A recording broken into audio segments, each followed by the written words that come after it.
Power star Pawan Kalyan Harihara Veeramallu cinema భారీ అంచనాల మధ్య రిలీజ్ అయింది. అయితే ఫస్ట్ ఆట నుండే డిజాస్టర్ టాక్ సొంతం చేసుకున్న విషయం తెలిసిందే. ఒక విధంగా చెప్పాలంటే ఈ సినిమా కలెక్షన్స్ ని ప్రీమియర్ షోస్ మాత్రమే కాపాడాయని చెప్పొచ్చు.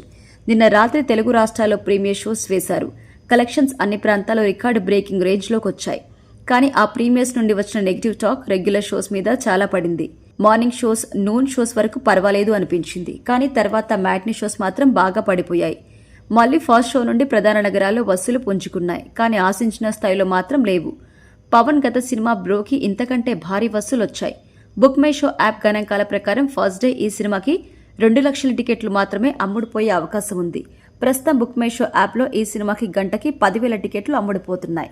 నిన్న రాత్రి వేసిన ప్రీమియర్ షోస్ నుండి ఈ సినిమాకి 20 కోట్ల రూపాయల గ్రాస్ వచ్చింది. అదేవిధంగా అడ్వాన్స్ బుకింగ్ ద్వారా premiere show plus first day కలిపి వరల్డ్ వైడ్ గా 50 కోట్ల రూపాయల గ్రాస్ వచ్చింది. ఇది కేవలం పవన్ కళ్యాణ్ స్టామినా కారణంగా వచ్చింది. కానీ ఫస్ట్ డే ఈ సినిమాకి జనాల్లో హైప్ ఫ్యాక్టరీ అస్సలేదు. ప్రజెంట్ ఉన్న ట్రెండ్ ప్రకారం చూస్తే ఈ సినిమాకి 70 నుంచి 80 కోట్లు వచ్చే అవకాశం అయితే ఉంది. అయితే పవన్ కళ్యాణ్ తోటి స్టార్ హీరోస్ ప్రస్తుతం ఒక్కో సినిమాకి 100 కోట్ల రూపాయలకు పైగా గ్రాస్ వసూలు చేస్తున్నారు. పవన్ కూడా అదే రేంజ్ గ్రాస్ ని రాబడతారని అంతా అనుకున్నారు.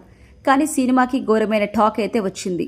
దీంతో ఈ ఏడాది సంక్రాంతి కానుకగా విడుదలైన Ram Charan game changer cinema కంటే తక్కువగా ఓపెనింగ్ అయ్యే అవకాశం అయితే ఉంది. Game changer cinema first day 86 కోట్ల రూపాయల గ్రాస్ వచ్చింది. ఇప్పటికీ ఈ సినిమా ఈ ఏడాది టాప్ స్థానంలో నిలిచే అవకాశం ఉంది.